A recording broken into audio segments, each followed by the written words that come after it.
Hemos leído Efesios 1 y nos habla de que estamos en Cristo. ¿Alguien sabe lo que significa estar en Cristo? ¿Alguien ha oído acerca de la doctrina de estar en Cristo? La doctrina de la unión con Cristo. Seguro. Sí, Efesios 1 dice Benjamin Warfield, B.B. Warfield, que Efesios 1 no debería ser leído en la congregación, debería ser cantado en la congregación. Y alguna razón tendrá. Yo creo que no solamente Efesios 1, sino también Efesios 2. Bien, hoy el tema es la unión con Cristo y vamos a hacerlo en dos partes. O sea que la próxima invitación que coincida con... No, pero bueno, siempre me gozo de que los hermanos tengan esta comunión y porque esto es parte de la unión con Cristo. Entonces lo haremos en dos partes, como dice Albert Martin en su libro Unión con Cristo. Tiene un libro, Albert Martin, que se titula La unión con Cristo. Trata de la doctrina de la unión con Cristo, bastante recomendable. De hecho, tomo algunas partes de su libro porque hay que ser sinceros. A mí, por mi propia cabeza, muchas veces no se me hubiese podido ocurrir lo que Dios le ha revelado a este hombre de Dios. Entonces, debemos ser humildes y reconocer que el autor de algunas de las palabras que voy a exponer en esta mañana aquí. Pero permitidme que comience con una oración para colocarlo en las manos del Señor. Señor Dios Todopoderoso, Padre nuestro, que habitas en la majestad de las alturas, venimos aquí a este local donde se congrega tu iglesia para alabar tu santo nombre, para aprender de ti, para ser instruidos por tu palabra, para ser corregidos, redarguidos y edificados a través del estudio de tu santa palabra. Reconocemos, Señor, nuestra incapacidad de muchas cosas, Señor, entre ellas el pretender conocer todas las cosas. Y por eso llegamos aquí con humildad para que tú nos instruyas, Señor, para que nos enseñes y nos edifiques en el conocimiento de tu verdad, Señor. Suplicamos que en esta mañana salgamos no como hemos llegado, sino salgamos fortalecidos y amándote más y reconociendo quiénes somos en ti y reconociendo quién eres tú para nosotros. Guíanos por tu Santo Espíritu, porque te lo pedimos en el nombre que está sobre todo nombre, el nombre de Jesús. Amén. Amén. Bien, entonces, la primera parte de lo que dice el libro de Albert Martin tiene que ver con lo que la Biblia enseña sobre la unión del creyente con Cristo. Lo que la Biblia enseña sobre la unión del creyente con Cristo, ¿sí? Es decir, sobre la relación que se establece entre el creyente y Cristo. Hay una relación, hablábamos ayer en el estudio, precisamente, qué coincidencia. No existe la coincidencia, pero está bien planificada de parte de Dios, lo que la comunión de los santos. Entonces, la relación del creyente con Cristo. Ayer hablábamos que hay una relación directa de comunión, que es entre esposo y esposa, pero hay una relación indirecta entre creyentes. Y lo que nos mantiene unidos es Cristo. Él es la cabeza, la que nos une a nosotros. Nosotros tenemos una unión común, pero la tenemos en Cristo.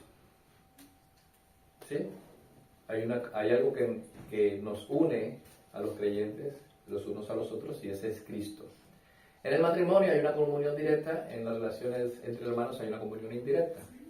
¿Sí? La comunión directa, ya sabéis que el hombre y la mujer son un solo cuerpo.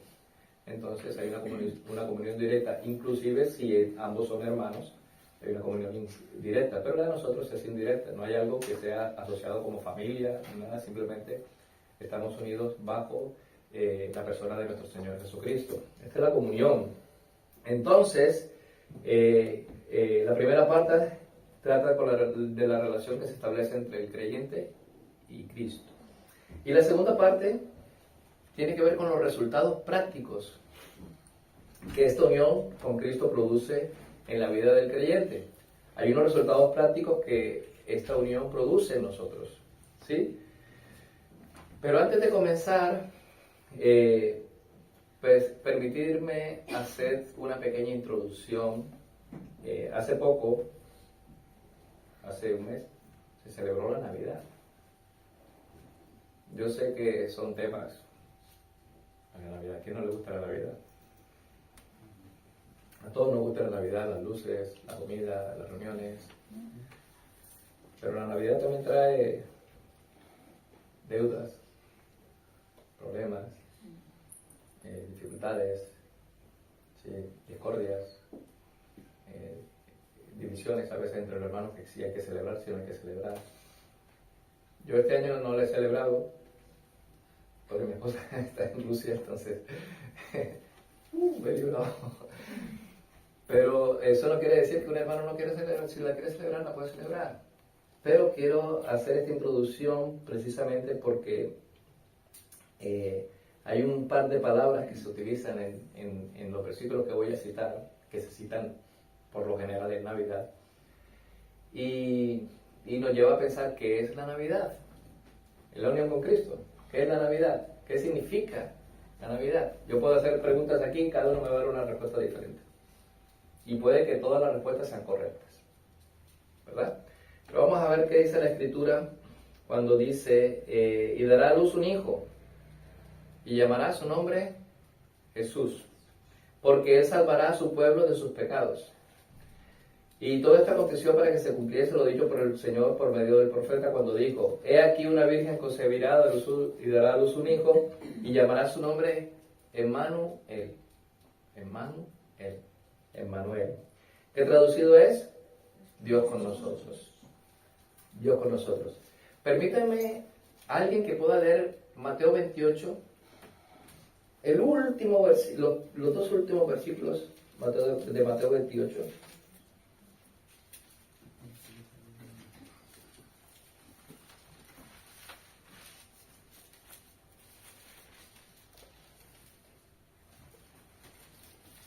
Mateo 28, ¿cuánto? 20, si no me equivoco. 19, 20. Por tanto, id y haced discípulos a todas las naciones, bautizándolos en el nombre del Padre, del Hijo y del Espíritu Santo, enseñándoles que guarden todas las cosas que os he mandado, y he aquí, yo estoy con vosotros todos los días hasta el fin del mundo. Bien, a ver, Mateo nos está diciendo en el comienzo del nacimiento que iba a nacer un niño y que tendría por nombre Emmanuel, Dios con nosotros. ¿Qué dice al final? Nuestro Señor Jesucristo dice que, he aquí, yo estoy con vosotros todos los días hasta el fin del mundo.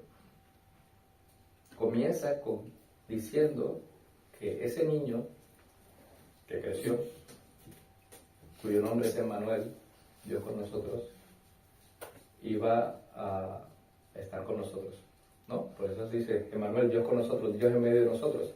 Y termina con el mandato de Dios con nosotros, diciendo que iba a estar con nosotros.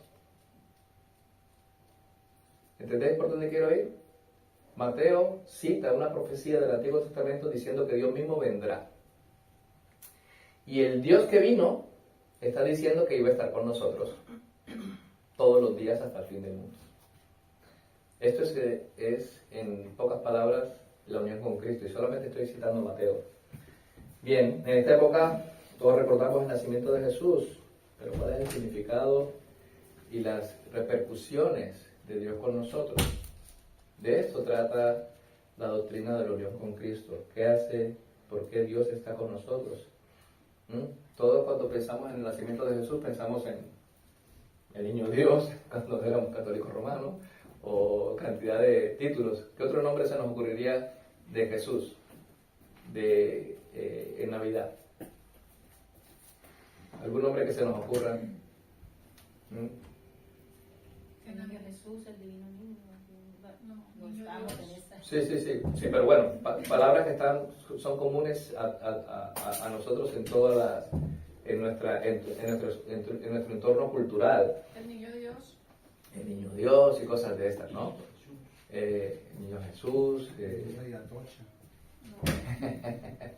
Sí, bueno, hay cantidad de nombres con los que nosotros podemos titular estas fiestas navideñas que ha pasado, pero muy pocas veces se nos ocurre pensar en Jesús como Emmanuel, como Dios con nosotros.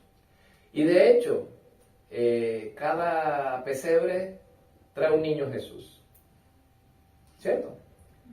Pero lo que se nos olvida muchas veces es que ese niño creció y nació para morir, y morir en la cruz. Y lo que se nos olvida también es que ese niño resucitó. Ese niño que creció, se hizo adulto, vivió una vida perfecta, murió y también resucitó el tercer día y está sentado a la diestra de Dios. Y es el mismo que dijo que no nos dejaría, como dice aquí, yo estoy con vosotros todos los días hasta el fin del mundo, y dice amén, o sea, así es. Ese mismo está sentado a la diestra de Dios en la majestad de las alturas. Entonces, ¿cuál es el significado y las repercusiones de Dios con nosotros? Hay muchos, ¿sí? Para la palabra de Dios, en la palabra de Dios todos los nombres tienen algún significado, significan algo, ¿sí? Jehová Sabaoth, Dios de los ejércitos, Jehová Jireh, Dios proveedor. ¿Qué otro nombre conocemos? Padre Celestial, que tenemos un Padre que está en los cielos, que es de carácter celestial, no es carácter terrenal. Elohim, Adonai, ¿sí? El Señor, el Altísimo, el Santo, el Gran Yo Soy. El Gran Yo Soy es Jehová, el Gran Yo Soy, ¿sí? El que era, el que es y el que ha de venir, el Dios Todopoderoso. Y también Emmanuel tiene un sentido, Dios con nosotros. Entonces, el nombre es uno de los medios a través por los cuales Dios se da a conocer a sí mismo. Conocemos el carácter de Dios y algunos atributos de Dios a través de los nombres que se le dan en la Biblia. De esa manera, cuando oímos ciertos nombres, Jehová Jireh, Dios proveerá, decimos, es que Dios provee. ¿Sí? También cuando dice Dios Emmanuel, quiere decir que Dios está con nosotros. ¿Y por qué Emmanuel? Entonces, dice Albert Martin, dice, los judíos tenían consigo a Dios habitando entre los querubines. ¿Sí? ¿Os acordáis? El arca, los querubines puestos en el arca, uno dando voces al otro, dice, ¿no? Habitando entre los querubines en tipos y sombras, o sea, en figuras de una realidad mayor, pero nunca como cuando el verbo se hizo carne. Entonces, el verbo se hizo carne y su bendita Shekinah, ¿sabéis la Shekinah? La nube de fuego y de humo que estaba delante o detrás del pueblo de Israel cuando iban por el desierto, después de salir de Egipto. Entonces, y esa era la presencia de Dios en medio del pueblo. Esa era la presencia de Dios en medio del pueblo en ese momento, pero nunca como el verbo encarnado. Era Dios mismo. Ahí estaba la presencia de Dios, pero era Dios mismo. Y dice así, y esta realidad se hizo patente en nosotros en la forma de siervo. Sí, Filipenses 2:7, el cual, siendo Dios, no estimó el ser igual a Dios como cosa que aferrarse, sino que se despojó a sí mismo, se vació a sí mismo y tomó forma de siervo, hecho semejante a los hombres, ¿sí? Y así humillado, y se hizo siervos, y se humilló hasta la muerte y muerte de cruz. Por lo cual, la manifestación de nuestro Señor Jesucristo en medio de nosotros es la manifestación de Dios en medio de su pueblo. Los judíos, al principio, en el desierto, el pueblo de Israel, perdón, en el principio en el desierto, veía la presencia de Dios en medio de ellos, ¿no? Pero nosotros la vemos realmente en medio de nosotros.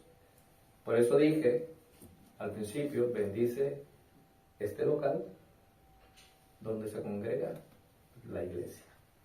Porque este local no es la iglesia. La iglesia somos los que estamos dentro del local, ¿no? Entonces, no es la iglesia el templo, somos nosotros el templo.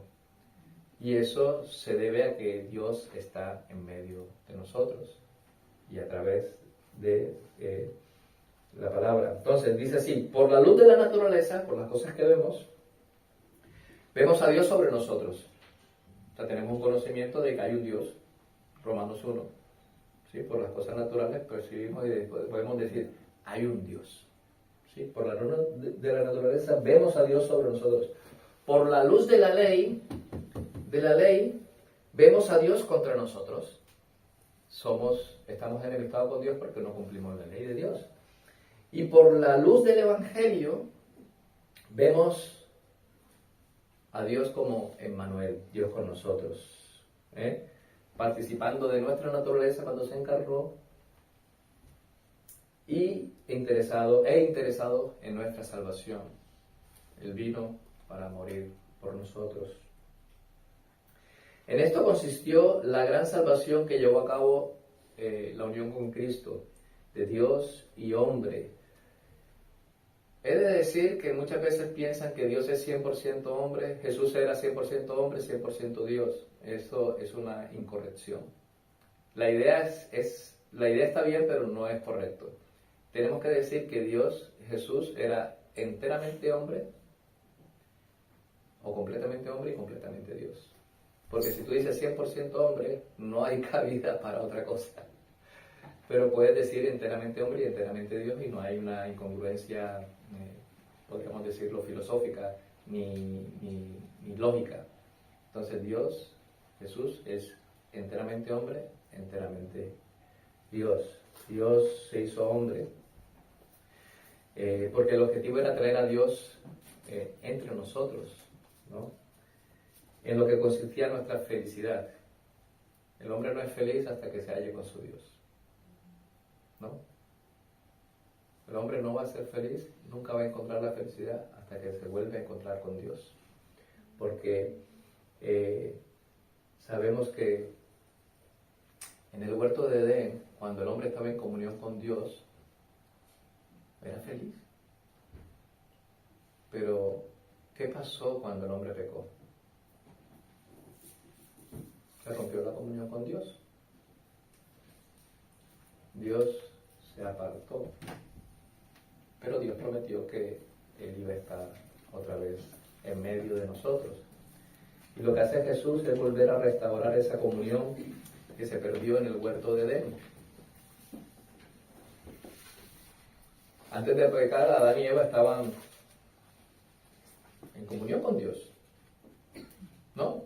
Se paseaba el Señor por ahí, estaban ellos ahí y había comunión. Pero pecaron, no cumplieron el mandamiento de Dios, un mandamiento, nada más. Pero luego Dios, después que ellos quebrantaron ese mandamiento, les dio la promesa en Génesis 3:15, lo que llamamos el protoevangelio, y dice que les dio la promesa de un Salvador que vendría. ¿Qué dice Génesis 3:15? Voy a leerlo. Esto se conoce como el protoevangelio. Génesis 3:15 dice lo siguiente: y pondré enemistad entre ti y la mujer, y entre tu simiente y su simiente, y la simiente suya. Esta te herirá en la cabeza, y tú le herirás en el calcañar. Aquí hace una promesa que va a haber una enemistad entre la simiente de la mujer y la simiente de Satanás. Va a haber una enemistad. Y para que haya esa enemistad, pues se refiere a esa simiente. Yo siempre digo, y puede que esté saliendo un poco del texto, pero en la genealogía de Jesús hay solo hombres y aparecen algunas mujeres. En Mateo, si la leéis, vemos que la simiente es de la mujer, no es simiente de hombre. Ahí estamos viendo algo que tiene un hilo conductor. Fijaos en esto. Aquí es donde está Mateo. Y aquí está Génesis. 1500 años. 40 personas diferentes, hombres diferentes escribieron esto. En un periodo de 1500 años. Esto que tú ves aquí es la palabra de Dios, que desde el principio hasta el fin tiene un mensaje central.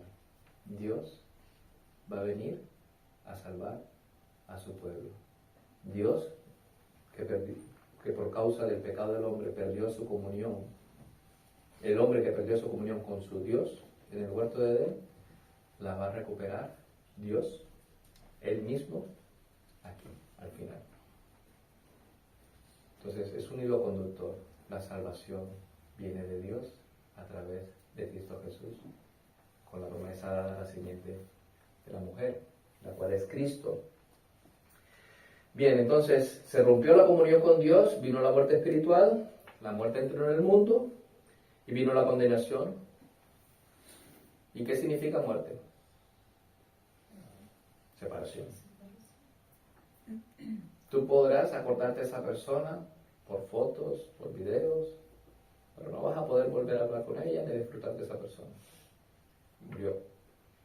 Eso significa separación. El hombre, con la caída y el pecado, adquirió una posibilidad de morir, ¿no? Y murió. Físicamente morimos todos. Aquí no hay uno que siga vivo después de 200 años. Entonces quiere decir que el pecado trajo muerte, y la muerte es separación, y la separación de Dios y el hombre. Pero el Señor dice en promesas, ¿sí? Dios promete diferentes pactos, y en cada uno de los pactos dice: yo estaré con vosotros. El pacto con Noé, con Abraham, y la promesa contenida en estos pactos es: yo seré tu Dios y tú serás mi pueblo y habitaré en medio de ti. Entonces, Emmanuel, Dios con nosotros, implica que Dios prometió que iba a estar con nosotros. Y la unión con Cristo, la doctrina de la unión con Cristo, refleja lo que realmente es el Evangelio. ¿Qué quiero decir con esto? Que deberíamos prestar un poco más atención a nuestra unión con Cristo, lo que significa, cómo repercute en nuestras vidas, qué beneficios prácticos tenemos al conocer la doctrina de la unión con Cristo. En el Antiguo Testamento, ¿dónde se manifestaba esa presencia de Dios de una forma especial? ¿Dónde? En el tabernáculo. Antes del tabernáculo, ¿dónde se manifestaba esa presencia especial? En el huerto. Luego, tabernáculo. ¿Sí? Luego, en el templo. En todos esos lugares estaba esa manifestación de Dios. En primer lugar, la presencia de Dios después de la caída, exactamente como había dicho, en el tabernáculo. Después de la caída, en el tabernáculo. Antes de la caída, pues era en Edén. Dios es omnipresente, está en todas partes, no quiere decir que sea todas las cosas, pero está en todos sitios. Pero cuando nos referimos a la presencia de Dios, es esa presencia especial donde Dios viene a bendecir a su pueblo, ¿sí? De una forma realmente especial, no de una forma general. Dios está en todas partes, por eso adoramos al sol. Eso no. Eso es panteísmo. Panteísmo, pantas, todos, ¿sí? No podemos adorar las cosas, tenemos que adorar al Dios que creó esas cosas. Pero hay una presencia especial de Dios en medio de su pueblo. Por eso es Dios con nosotros, Emmanuel. No es que haya habido más Dios en el tabernáculo o en el templo. Siempre ha habido la misma cantidad de Dios. No había más Dios en el tabernáculo que en el resto del mundo. Estamos hablando de una presencia especial, una presencia de cuidado, una presencia de amor, una presencia de preocupación por el bienestar de su pueblo. La nube, la Shekinah, Dios protegía a su pueblo. Iluminaba de noche para poder alumbrar el camino y ponía la nube de día para protegerlos del sol. Ahí estaba siempre, y todos los pueblos de alrededor, cuando iban caminando por el desierto, ¿qué decían los pueblos? Tenían miedo porque venía el pueblo cuyo Dios es Jehová, un Dios vivo, temible Dios. Y aquí está la clave. No era una venida de Dios para juicio, sino una venida de Dios para bendición.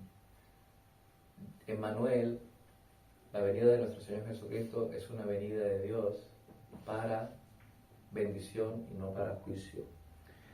No existe una mayor bendición para el hombre sobre la tierra que disfrutar de la bendición con Dios. El problema es que somos pecadores. Somos pecadores. Por lo tanto, en el Antiguo Testamento, Dios diseñó un método para que pudiésemos acercarnos como hombres, pecadores, delante de Él, a través de sacrificios, porque los sacrificios prefiguraban el sacrificio de Jesús, el Cordero de Dios, que quita el pecado del mundo. Así que cuando Cristo nace, y nace para morir, viene con una misión, y la misión era hacerse hombre y morir en la cruz. Entonces, aquí comenzamos con Juan 1:1. ¿Qué dice Juan 1:1? En el principio era el Verbo, y el Verbo estaba con Dios, y el Verbo era Dios. En griego es en argé, en hologos, kai hologos, en prostonteon. En argé, en principio, era la palabra, logos. Y la palabra habitaba cara a cara con Dios. En teon, en hologos. Y Dios era la palabra. Esto no le va a gustar a los testigos de Jehová que lo diga aquí porque no creen que Jesús sea Dios. Pero el texto griego no se equivoca. Dios era el Verbo. Y el versículo 14, ¿qué dice? De Juan 1. Y aquel Verbo fue hecho carne y habitó entre nosotros, y vimos su gloria, gloria como del unigénito del Padre, lleno de gracia y de verdad. Y aquí dice, y aquel Verbo fue hecho carne y habitó entre nosotros. La palabra que utiliza es una palabra que no tiene traducción para el español. Tabernaculizó. O sea, puso su tabernáculo, puso su morada entre nosotros. Aquí estamos viendo Dios en medio de nosotros. Ahora bien, vamos a leer Juan. Vamos a leer Efesios 1. Pero en Juan, Jesús dijo, yo soy el camino, la verdad y la vida, ¿no? Juan 14:6. El apóstol Pedro dijo de él, y en ningún otro hay salvación porque no hay otro nombre bajo el cielo dado a los hombres en los que podamos ser salvos. Hechos 4:12. Jesucristo es supremamente importante, es único, no hay otro como Él. No por la razón de lo que Él es, sino también por lo que Él hizo a favor de pecadores como nosotros. El Nuevo Testamento, vamos a Efesios, el Nuevo Testamento enseña claramente que tanto la obra como la persona de nuestro Señor Jesucristo ocupan el puesto central en la salvación. No hay salvación por obras, la salvación es por la gracia, y esa gracia inmerecida es a través de la unión con Cristo. En Cristo es una expresión que a lo mejor estamos familiarizados con ella, ¿no? En Cristo, pero que es una expresión crucial. En Cristo, en Cristo. Es una expresión crucial, pero ignorada. Y eso describe la vida cristiana. ¿Sí? ¿Usted qué está? Yo estoy en Cristo. ¿Y qué significa estar en Cristo? Sí, vemos al estar unidos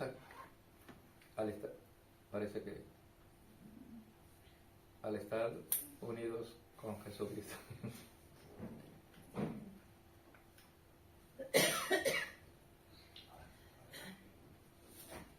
Bueno, voy a hablar más alto. Ahora sí. Bien. Al estar unidos a Jesucristo, los creyentes se transforman en ciudadanos de un nuevo reino. Ya no somos ciudadanos españoles, colombianos, o chilenos, uruguayos, paraguayos, rusos, ucranianos. Somos ciudadanos de los cielos, porque estamos unidos en Cristo. Cristo es el que nos une bajo una nueva ciudadanía, un nuevo reino. Es a través de la unión con Cristo que los creyentes experimentan las riquezas del Evangelio. Tú no vas a experimentar las riquezas del Evangelio si tú no estás unido a Cristo. Hemos hecho un estudio esta mañana y de la importancia no solamente de sentarse a escuchar la palabra de Dios, sentarse a escuchar y saber que lo que está diciendo el que predica es cierto. ¿Y cómo sabes que esto es cierto? Si escudriñas las Escrituras. ¿Sí? Entonces, ¿cuáles son las realidades espirituales en Cristo que Pablo presenta en el pasaje que hemos leído de Efesios 1? ¿Sí? ¿Cuántas veces aparece la palabra cristiano en la Biblia? ¿Sabéis cuántas veces aparece la palabra cristiano en la Biblia? 3 veces. La palabra cristiano aparece en la Biblia 3 veces. La primera en Hechos 11:26. Dice, y se congregaron allí todo un año con la iglesia y enseñaron a mucha gente. Y a los discípulos se les llamó cristianos por primera vez en Antioquía, que no es Antioquia. En Antioquia hay arepa, en Antioquía por lo menos habrá cuscús. Antioquía, ahí se le llamó a los creyentes, a los discípulos se les llamó cristianos por primera vez. En Hechos 26-28 dice, entonces Agripa dijo a Pablo, por poco me persuades a ser cristiano. Segunda vez, Hechos 26. Y la tercera vez en la que se nos menciona se menciona la palabra cristiano es en 1 de Pedro 4:16, que dice así, pero si alguno padece como cristiano, no se avergüence, sino glorifica a Dios por ello. Entonces, pensemos por un instante los creyentes, los discípulos del primer siglo. ¿Cómo se hacían llamar los unos a los otros? Discípulos, seguidores del camino, creyentes, hermanos. ¿Sí? Y la palabra cristiano era un término despótico, era un término como despectivo para describir, peyorativo para describir al principio lo que eran a los cristianos. Pero lo que más se utiliza es discípulos o el camino, o un hombre en Cristo, como dice el apóstol Pablo en 2 Corintios 12. Pablo se presentaba como estando en Cristo. Si vamos ahora a pasar a leer Efesios, vemos que en las cartas de Pablo la utiliza más de 80 veces. A veces utiliza el término en Él, ¿sí? O sea, en Cristo, en Jesús, en su nombre. Y otras formas en las que se supone que esa es la idea, ¿no? De aquí, este es el principal pensamiento que debería motivarnos a estudiar la doctrina de la unión con Cristo. No es porque sea una doctrina, es más, rara vez seguramente hemos tocado este tema en la iglesia, pero estamos familiarizados con lo que significa estar en Jesús, ¿no? Nos damos cuenta que es muy importante, Jesucristo es lo más importante que vemos en las Escrituras. Entonces veamos aquí. Empecemos. Pablo hace una lista de bendiciones que Dios da a su pueblo. Vamos a ver. Dice, Pablo 1. Dice, Pablo, apóstol de Jesucristo por la voluntad de Dios, a los santos y fieles en Cristo. A los santos y fieles en Cristo Jesús que están en Éfeso. Gracia y paz a vosotros de Dios nuestro Padre y del Señor Jesucristo. Bendito sea el Dios y Padre de nuestro Señor Jesucristo, que nos bendijo con toda bendición espiritual en los lugares celestiales en Cristo, según nos escogió en Él, antes de la fundación del mundo, para que fuésemos santos y sin mancha delante de Él, en amor, habiéndonos predestinado para ser adoptados hijos suyos por medio de Jesucristo, según el puro afecto de su voluntad, porque le dio la gana, en otras palabras. No hay nada externo a Dios mismo para obligarlo a escogernos a nosotros. Dios lo hizo porque quiso. Porque si hubiese sido por mí mismo, estoy seguro que, menos mal que me escogió antes de la fundación del mundo, decía Spurgeon. Menos mal que me escogió antes, porque si me hubiese escogido después, no me hubiese escogido directamente. Menos mal que me escogió antes de la fundación del mundo. Sí, para alabanza de la gloria por la cual nos hizo aceptos en el amado, en quien tenemos redención por su sangre, el perdón de pecados, según las riquezas de su gracia, que hizo sobreabundar para con nosotros en toda sabiduría e inteligencia, dándonos a conocer el misterio de su voluntad según su beneplácito, según como quiso, el cual se había propuesto en sí mismo, de reunir todas las cosas en Cristo, en la dispensación del cumplimiento de los tiempos. Aquí voy a hacer una pausa. Estamos hablando del cumplimiento de los tiempos. ¿Cuál es la dispensación del cumplimiento de los tiempos? Cuando hablamos de los últimos tiempos, estamos hablando desde el momento en que Cristo vino y terminará cuando Cristo vuelva de nuevo. O sea, cuando hablamos de que estamos en los últimos tiempos, comienza desde la primera venida y concluirá con su segunda venida. Entonces, aquí está diciendo que en la dispensación del cumplimiento de los tiempos, así las que están en los cielos como en las que están en la tierra, en Él, en Jesús, asimismo tuvimos herencia, habiendo sido predestinados conforme al propósito del que hace todas las cosas según el designio de su voluntad. Y esta es la tercera vez que dice, porque Dios quiso. ¿Vale? A fin de que seamos para alabanza de su gloria, nosotros los que primeramente esperábamos en Cristo. En Cristo, o sea, en Él, también vosotros, habiendo oído la palabra de verdad, el evangelio de vuestra salvación, y habiendo creído en Él, fuisteis sellados con el Espíritu Santo de la promesa, que es las arras de nuestra herencia para la redención de la posesión adquirida para la alabanza de su gloria. Por esta causa, lo voy a leer porque hay que leerlo y leerlo y leerlo y sacar todas estas cosas hermosas que están aquí. Por esta causa también yo, habiendo oído de vuestra fe en el Señor Jesús y de vuestro amor para con todos los santos, no ceso de dar gracias por vosotros, haciendo memoria de vosotros en mis oraciones, para que el Dios de nuestro Señor Jesucristo, Dios Padre, Dios Hijo, el Padre de gloria, os dé Dios Espíritu Santo, Dios de sabiduría, Espíritu de sabiduría y de revelación en el conocimiento de Él, alumbrando los ojos de vuestro entendimiento para que sepáis cuál es la esperanza a la que Él os ha llamado y cuál es la riqueza de la gloria de su herencia en los santos. Entonces vemos aquí que, en primer lugar, aquí en este texto utiliza frases como en Cristo, en quien, en el amado por medio de Jesucristo, en Él, las utiliza unas 11 veces.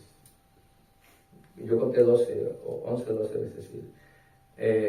Pero podemos distinguir diferentes clases de bendiciones que recibimos por estar en Cristo. Una de las bendiciones, Dios escogió a su pueblo.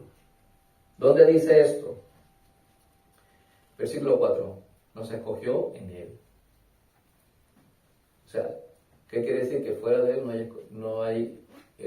no nos hubiese escogido. Si nos escogió en Cristo. Nos predestinó, versículo 5. Habiéndonos predestinado, dice el versículo 5. Primero nos escoge, nos predestina. Esta es la primera bendición. Dios escoge a su pueblo. Dios escoge a su pueblo. Primero nos escoge el versículo 4 y nos predestina el versículo 5. Luego Dios salva a su pueblo. Dios salvó a su pueblo. La gloria, versículo 6, la gloria de su gracia con la cual nos hizo aceptos en el amado. O sea, nos salvó, nos aceptó en el amado, en Jesús. Y versículo 7, tenemos redención por su sangre. Hay redención en la sangre de Jesús y somos aceptados en Cristo Jesús, porque Dios nos salvó en Él. Y tercero, Dios sella a su pueblo. Entonces, Dios escoge a su pueblo, Dios salva a su pueblo y Dios sella a su pueblo. ¿Y dónde dice que Dios sella a su pueblo? Versículo 13, ¿qué dice? Habiendo creído en Él, fuisteis sellados con el Espíritu Santo de la promesa. Pablo dice en el versículo 3 que Dios es la fuente de toda bendición espiritual. Si quieres una bendición espiritual, pues tienes que ir a Dios. En los versículos siguientes dice que todo aspecto de nuestra salvación viene a nosotros mediante nuestra unión con Cristo. Todos los aspectos de nuestra salvación vienen mediante la unión con Cristo. En otras palabras, Pablo lo que está diciendo es, sin Cristo no sois nada. No estáis en ningún lado, no hay salvación, no hay redención, no hay perdón de pecados, no hay sello del Espíritu, no hay elección. Fuera de Cristo no hay elección. Estos aspectos de la salvación incluyen el propósito de Dios, en la mente de Dios, lo que Dios planificó de antemano antes de que fuésemos, el acto de Cristo consumándolo en el tiempo, en cierto lugar y en cierto momento de la historia, que es el momento de sacrificio en la cruz, y la obra del Espíritu Santo, quien al sellarnos nos hace entender que somos salvos. No lo sabríamos si no tuviésemos el Espíritu Santo. Entonces, vemos que la obra de Dios Padre, de Dios Hijo y de Espíritu Santo se manifiesta en este texto. Dios Padre nos escoge, ¿sí? Y nos predestina. Dios Hijo viene y muere, viene a cumplir el propósito en un lugar y en el tiempo indicado, en la dispensación del cumplimiento de los tiempos, y el Espíritu Santo nos sella. Yo lo pregunté el otro día en la iglesia, ¿alguien sabe lo que es una hipoteca? Sí. Un préstamo que se hace para pagar cuotas, para comprar un piso. ¿Cuál es la garantía? ¿Qué tienes que dar primero en la hipoteca? Una entrada. Bueno, aquí dice que el Espíritu Santo viene siendo ese aval. O sea, Dios escogió un pueblo antes de la fundación del mundo. Voy a escoger este pueblo.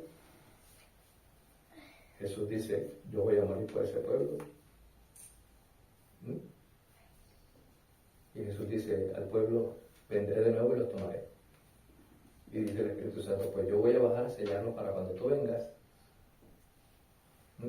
ese pueblo esté sellado. Entonces la garantía de que Jesús va a venir por su pueblo es el anticipo que Dios dio, el cual es el Espíritu Santo. O sea, la única manera que tú sepas que Dios va a venir por ti es el sello del Espíritu Santo. Dios Padre te escoge antes de la fundación del mundo, Dios Hijo muere por ti en el tiempo y el Espíritu Santo te cuida para cuando venga el Hijo por segunda vez. ¿Sí? Esto, el Espíritu Santo, son las arras, el anticipo, el pago de antemano diciendo, vendré. Y como garantía, aquí está Dios Espíritu Santo. Entonces, solamente a través del Espíritu Santo, al sellarnos, nos hace entender que somos salvos. Si tú no eres creyente, o si tú asistes a la iglesia y todavía no sientes que el amor de Dios a través del estudio de la palabra te mueve a amarle más, déjame decirte algo.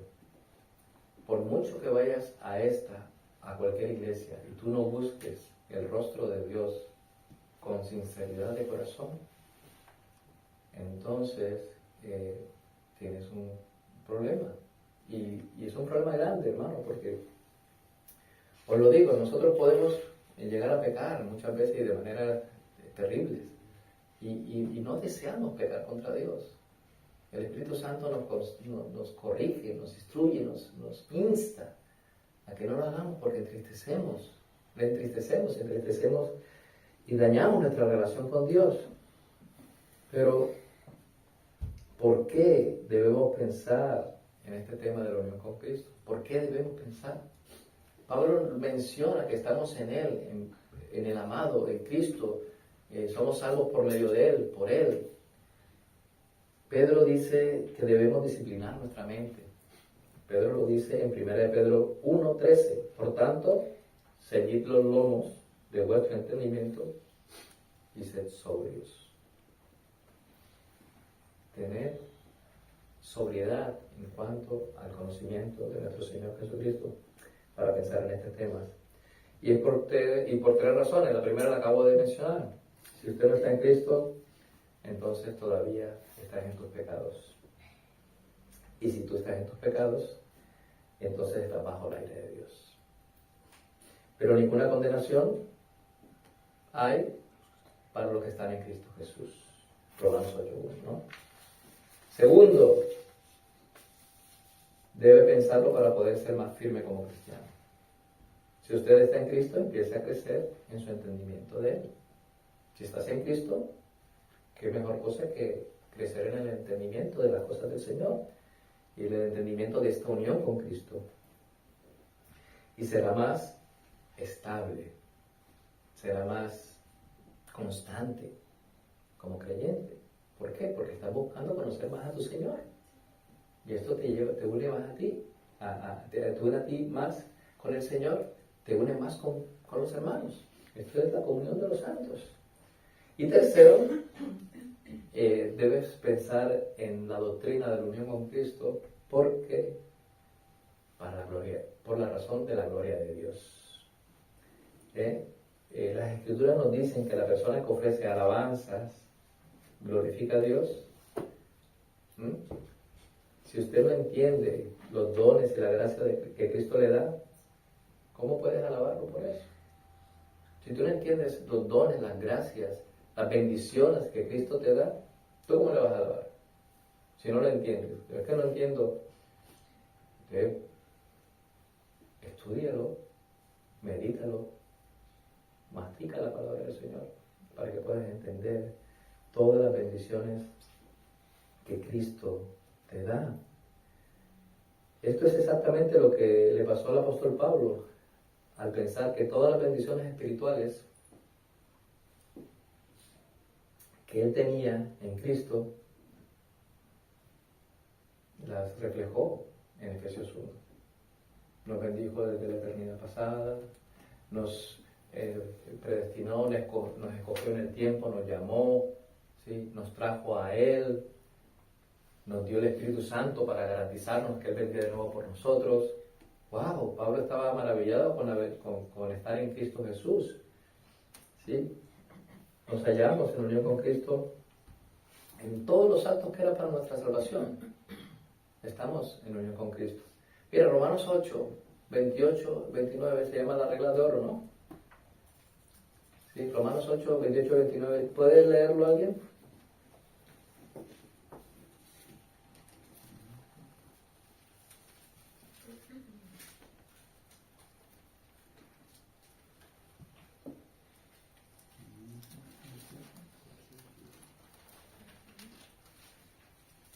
Y sabemos que a los que aman a Dios, todas las cosas les ayudan a bien.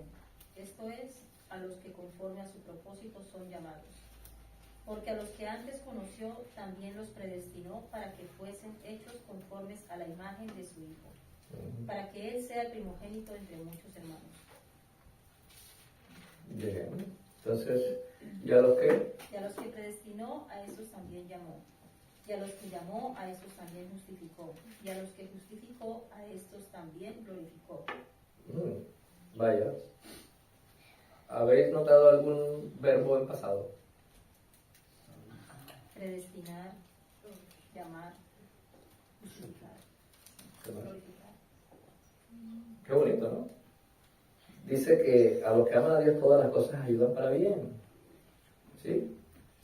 Todas las cosas ayudan a bien. Esto es, a los que conforme a su propósito son llamados, porque a los que antes conoció, o sea, a los que conoció de antemano, en la eternidad pasada, aquí la palabra conocer es amar. ¿Sí? No de conocer personalmente, te conozco. No. Amar. Como cuando Adán conoció a Eva. ¿Sí? Y tuvieron un hijo. No de esa manera. Ese tipo de amor.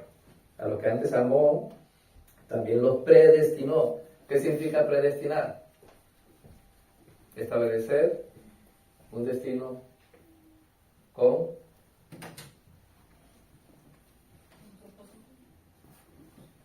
de manera previa. Dios estableció un destino. A los que antes amó, a los que antes conoció, también los predestinó para que fuesen hechos conforme a la imagen de su Hijo, para que Él sea el primogénito entre muchos hermanos. Y a los que predestinó, a estos también llamó. Es como cuando tú no sabías que eras predestinado y sientes el llamado de Dios, que Dios te llama y tú escuchas su voz, el Evangelio, y empiezas a ver a Cristo y de pronto descubres que Cristo es lo central y que no hay nada más importante, más hermoso que alabar y glorificar el nombre de Dios y que no que realmente, ¿por qué después de tanto tiempo, incluso si has ido a una iglesia, descubres que Cristo es maravilloso, que hay salvación en Él, que no importa nada en el mundo más que glorificar su santo nombre? A esto se está refiriendo este llamado.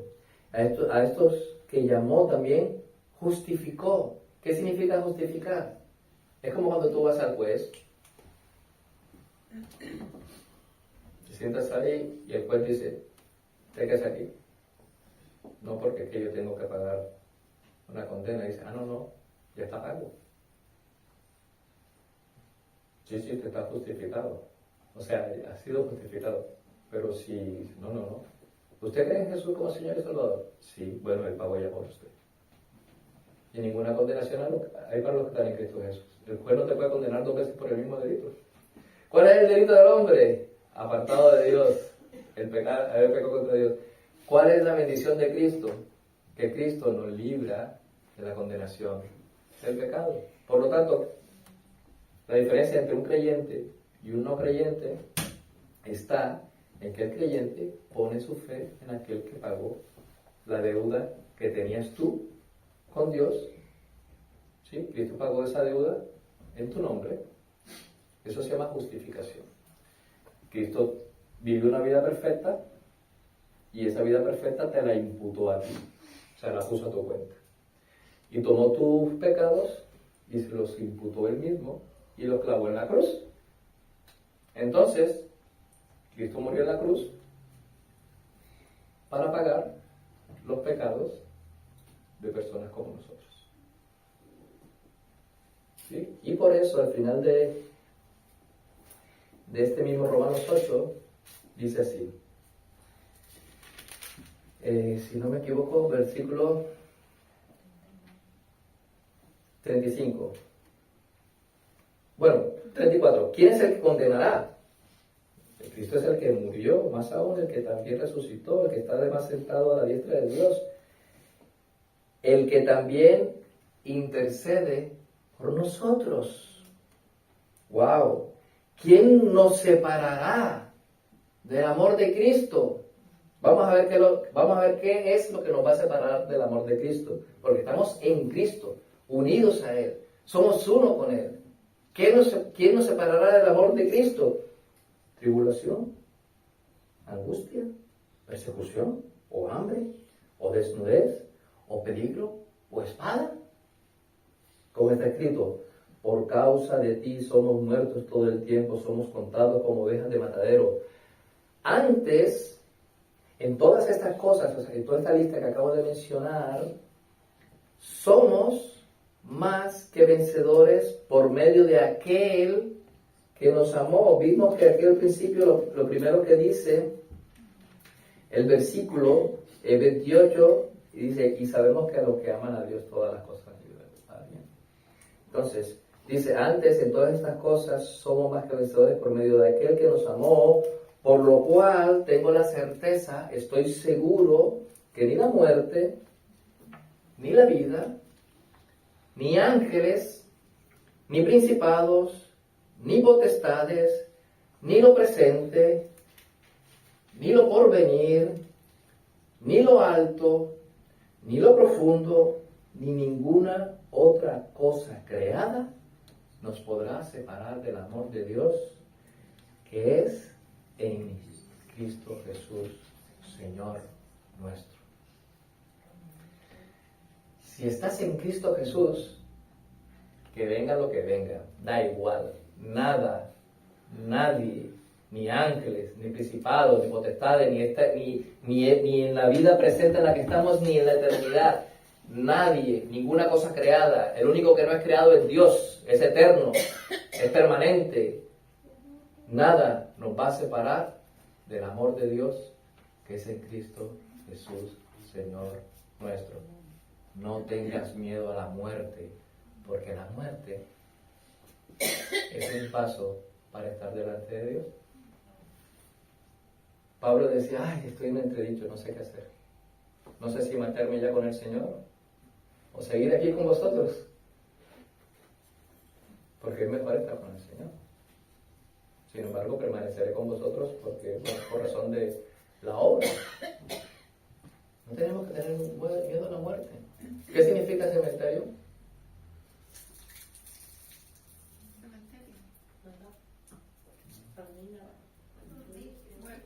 Dormitorio.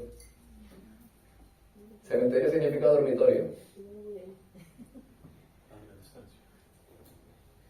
Realmente la palabra cementerio significa dormitorio. Y se utiliza esa palabra por una sola razón. Porque los cristianos no mueren, duermen. Dormimos en Cristo Jesús porque estamos esperando que Él venga por nosotros. Nosotros tenemos esperanza de resurrección. Si tú no tienes esta esperanza, es evidente que tengas miedo a la muerte. No sea que pase como el caso y aquí lo prediqué alguna vez, el rico y Lázaro, ¿no? Y el rico murió, fue sepultado, y Lázaro fue llevado a la presencia del Señor. O sea, quiere decir que si tú mueres y no estás en Cristo, te vas a despertar en un lugar de tormento. Pero si tú mueres en Cristo, como dijo Jesús en esta enseñanza, Él es consolado aquí, serás consolado. Mientras que el rico será atormentado. El rico no está en el infierno porque haya sido rico, está en el infierno porque no creyó en el Señor. Y Lázaro sí creyó en el Señor, por lo tanto, el Señor le dijo, entra en el gozo de tu Señor. Estar en Cristo es una doctrina muy importante, porque si no estás en Cristo, estás en tus delitos y pecados. Estás fuera de Él. Así que Dios, en el momento de hacernos criaturas nuevas, en el momento de nuestra conversión, como dice Efesios 2:8-10, dice que los pecadores somos salvos por gracia, por medio de la fe, no por obras. Dios ha venido obrando en las personas que han creído por su Santo Espíritu. Dios despierta las conciencias de los pecadores, los convence del pecado y los saca de su estado natural de muerte espiritual. Dios, por su gracia, nos hace nuevas criaturas. Somos hechura suya, creados en Cristo Jesús para buenas obras. ¿no? Somos el resultado de la obra de Dios. Somos lo que Dios, por su gracia, nos ha hecho. Nos ha hecho santos en el amado. Hemos sido creados en Cristo Jesús. Hemos sido hechos nuevas criaturas en Cristo Jesús. Y Dios tiene a su pueblo unido con Cristo a través de toda la vida cristiana. ¿Sí? Romanos 6:4, que lo tengo aquí, nos dice una cosa muy... 6:4, dice así. Porque somos sepultados juntamente con Él para muerte por el bautismo, a fin de que, como Cristo resucitó de los muertos por la gloria del Padre, así también nosotros andemos en vida nueva, o como dice el texto, en novedad de vida. Sí, somos en Cristo Jesús. Si Cristo murió en la cruz, nosotros morimos con Él. Y si Cristo resucitó, nosotros resucitamos con Él. Y dice la palabra del Señor, ya no vivo yo, sino que Cristo vive en mí. Y la vida que ahora vivo, la vivo en la fe, ¿sí? El Hijo de Dios, el cual me amó y se entregó a sí mismo por mí. Tú puedes decir con confianza, si eres creyente, si su Santo Espíritu está en ti, ya no vivo yo, sino que Cristo vive en mí. Y si vivimos, para Él vivimos. Y si morimos, para Él morimos. Sea que vivamos o sea que muramos, somos del Señor. Esto es la doctrina de la unión con Cristo. Tú estás unido a Cristo y Dios te ve como su Hijo. Si estás fuera de Cristo, va a suceder que al final de los tiempos, cuando la consumación de los tiempos, cuando el Señor venga a hacer juicio, escogerá a las ovejas y a los cabritos y dirá, venid benditos de mi Padre, al gozo de tu Señor. Y vosotros, apartados de mí, malditos, hacedores de maldad. El Señor conoce a los que son suyos. Dice, conoce el Señor a los que son suyos, se aparta de mal todo aquel que invoca el nombre del Señor. Si tú eres de Jesús, si crees en Jesús, tienes que andar en Él. Si crees en Jesús, tienes que tener comunión con los santos. Si crees en Jesús, tienes que estudiar la palabra de Dios, porque en ella hay vida. Si crees en Jesús, ayer leímos en Hechos 2:42. Había comunión, había estudio de la palabra, doctrina de la palabra, esta mañana también lo leímos. Había también oración, partimiento del pan, había comunión, una unión común. Estamos juntos, estamos unidos en Cristo Jesús como iglesia. Cristo es la cabeza y la iglesia, que somos nosotros, somos el cuerpo. Él es el verdadero Israel. Él dijo que yo soy la vid verdadera. Nosotros somos el pueblo de Dios. Somos el pueblo porque estamos en Cristo Jesús. Gálatas 6:16. Gálatas 6:16 dice lo siguiente. Perdón, 6.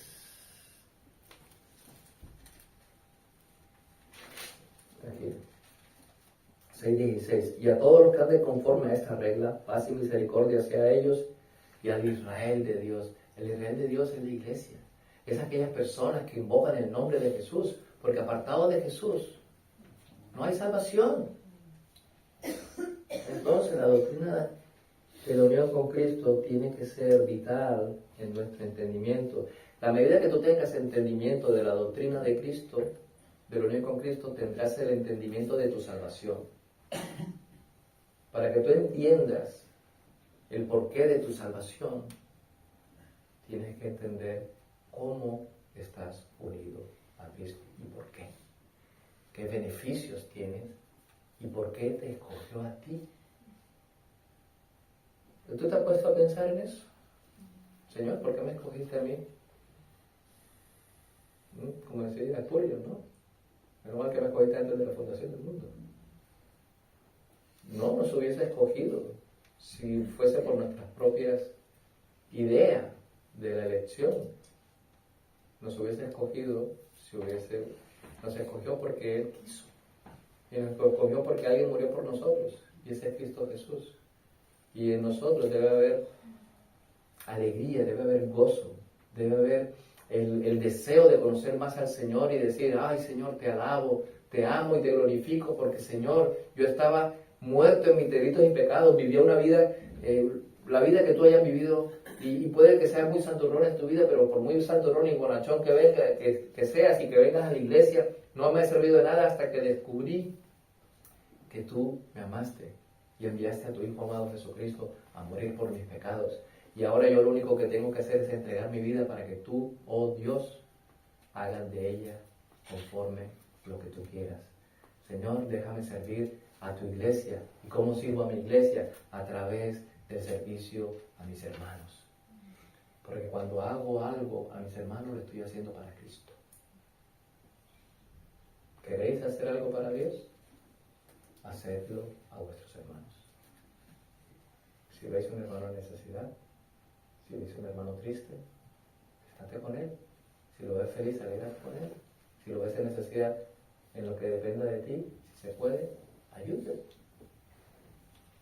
Y en esto conocerán que sois mis discípulos, si os amáis los unos a los otros. Y esto es la doctrina de la unión con Cristo. Dios tiene a su pueblo unido a Cristo en la culminación de la redención. Siguen unidos con Cristo los suyos al final de su rescate. ¿Qué podemos decir en cuanto al porvenir? Esta culminación o perfeccionamiento vendrá en dos etapas. Primero, nuestra muerte. Esa es la primera etapa. A no ser que el Señor venga antes y nos haya vivos. Segundo, la venida del Señor y la resurrección de nuestros cuerpos. Dios nos ha unido a su Hijo amado y nos ha dado su Espíritu. Al momento de separar nuestra alma del cuerpo, Dios limpiará todo remanente de pecado que haya. Y veremos a nuestro Salvador limpios. Y al conocer esto, debe desaparecer nuestro miedo de la muerte, porque estamos en Cristo Jesús. Esta es la primera parte de esta predicación. Solo puedo decir que la segunda parte tiene que ver con los resultados prácticos de nuestra unión con Cristo. Ahora vemos que sin Cristo no somos nada. Apartado de mí, dice Él, nada sois. Él es la vid, nosotros los pámpanos. Si el pámpano está fuera de la vid, el pámpano se seca y es tirado. Apartado del Señor nada somos. Somos lo que somos por la misericordia de Dios, porque estamos en Cristo Jesús, nuestro Señor.